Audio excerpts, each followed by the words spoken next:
In this video, I'm going to show you how to add a user to your YouTube channel so people can help you manage the channel to add videos, upload videos, edit them, etc., etc.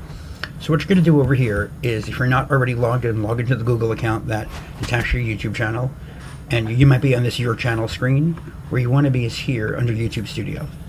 Under YouTube Studio, you're going to come over here down to Settings, and then you have all these choices. Under Permissions, you're going to click Invite.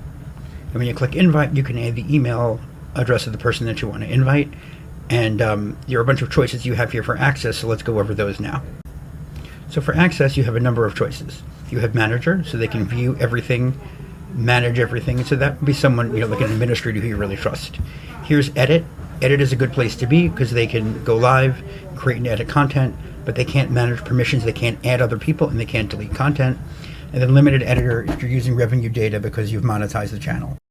For us, I think Editor is perfectly okay.